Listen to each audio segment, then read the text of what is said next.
नागपुर में कांग्रेस नेता विजय वडेट्टीवार ने चंद्रपुर नगर सेवक से जुड़ी घटना, राष्ट्रवादी कांग्रेस पार्टी, राज्य की आर्थिक स्थिति और कानून व्यवस्था समेत कई अहम मुद्दों पर अपनी प्रतिक्रिया दी है। चंद्रपुर नगर सेवक मामले पर उन्होंने कहा कि उन्हें पूरी जानकारी नहीं है, पुलिस जांच कर रही है, इसीलिए फिलहाल किसी पर आरोप लगाना उचित नहीं होगा। कुछ लोगों से चाकू, तलवार और हथियार के साथ अपहरण के प्रयास की बात सामने आई है, जिसकी सच्चाई पुलिस जांच में स्पष्ट होगी। अजितदादा गेल्यामुळे त्यांच्या फॅनरला उपस्थित होतो आणि मला थोडी माहिती मिळाली आहे. आता पोलीस काय ते सगळी चौकशी करत आहेत, त्यामुळे मला या संदर्भात फार काही कुणावर आरोप करायचे नाही. पण झालेली घटना, चाकू, तलवारी, बंदुका वगैरे घेऊन नगरसेवकांना अडवून पळून न्यायचा काही असा प्रकार ते मला काही लोकांनी सांगितलं. याच्यामागे कोण आहेत, काय आहे? दोनों राष्ट्रवादी गुटों के एकजुट होने पर वडेट्टीवार ने कहा कि यह उनका आंतरिक मामला है, लेकिन व्यक्तिगत रूप से उनका मानना है कि दोनों गुटों को एक साथ नहीं आना चाहिए। उन्होंने कहा कि शरद पवार ने परिवार और पार्टी को एक सूत्र में बांधे रखा, अब युवा पीढ़ी को जिम्मेदारी संभालनी चाहिए। नाही, असं आहे की तो त्यांचा अंतर्गत प्रश्न आहे. राष्ट्रवादीने एकत्र यावं न यावं, पण मला वाटतं की दोन्ही राष्ट्रवादींनी आम्हाला वाटतं, महाराष्ट्रातील अनेक राजकीय नेत्याला वाटतं की दोन्ही राष्ट्रवादी एकत्र यावेत, दुभंगलेली मतं जुळावीत. आता दादा तर नाही आहेत. अशा परिस्थितीमध्ये एक कुठलाही पक्ष असेल, की पक्षाची ताकद एकवटावी आणि महाराष्ट्रातील जनतेला त्या पक्षाकडून काही अपेक्षा आहेत, त्या अपेक्षेच्या पूर्ततेसाठी आणि अनेक त्या विचाराशी जोडले आहेत, तो विचार पुढे घेऊन जाण्यासाठी दोन्ही राष्ट्रवादींनी एकत्र आलं पाहिजेत, असं मला वाटतं. आता तो त्यांचा प्रश्न आहे की ते कसे एकत्र येतील आणि कुठल्या मुद्द्यावर एकत्र येतील.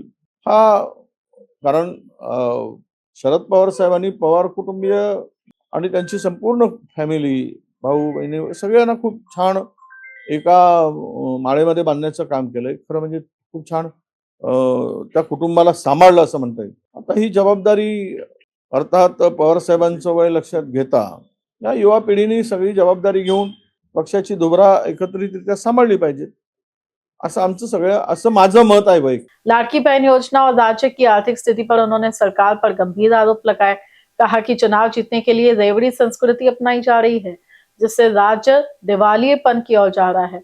विकास परियोजनाओं पर भी कटौती करनी होगी। इथे सुद्धा लाडकी बहीण आणत असताना त्याचा विचार लाडकी बहिणीचा करत असताना राज्याची आर्थिक स्थिती मजबूत करण्याची आवश्यकता होती, रिसोर्सेस वाढवण्याची आवश्यकता होती, पण ते काही केलं नाही, त्यामुळे राज्याची वाट लागली।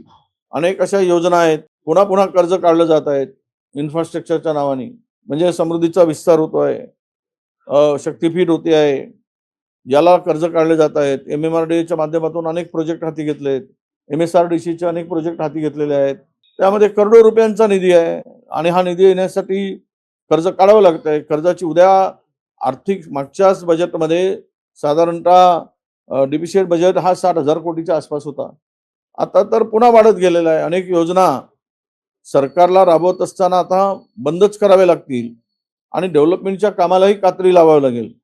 रस्त्यात पडून लोकांचे जीव गेले तरी चालतील, खड्डे बुजवण्यासाठी सुद्धा यांच्याकडे पैसे शिल्लक राहणार नाही, अशी स्थिति राज्याची होणार आहे। सुनेत्रा पवार के उप मुख्यमंत्री बनने की संभावना पर उन्होंने कहा कि यदि ऐसा होता है तो पहली महिला उप मुख्यमंत्री बनना खुशी की बात होगी।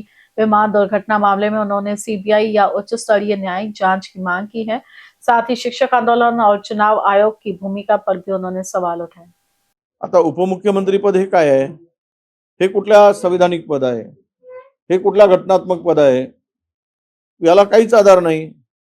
जर तुम्ही उपमुख्यमंत्री पद नेमता, दोन नेमताय, तेही कुठलाही संविधानिक तरतूद नसताना, घटनेमध्ये तरतूद नसताना, आणि हे जर असंविधानिक आहे तर विरोधी पक्ष नेता 10% आमदार नाहीत म्हणून त्यावर संशोधन करण्याची गरज काय, किंवा त्यामध्ये अमेंडमेंट करण्याची गरज काय, नवीन बिल आणण्याची गरज काय? याचा हे सगळं बघताय त्यांना विरोधी पक्ष नको आहे आणि महाराष्ट्र लुटण्यासाठी कोणालाही त्यात आडवं येऊ देऊ नये, ते त्याच्यामध्ये अडथळे येऊ नयेत, अडचण ठरू नये पूर्ण महाराष्ट्र लुटून खाताना।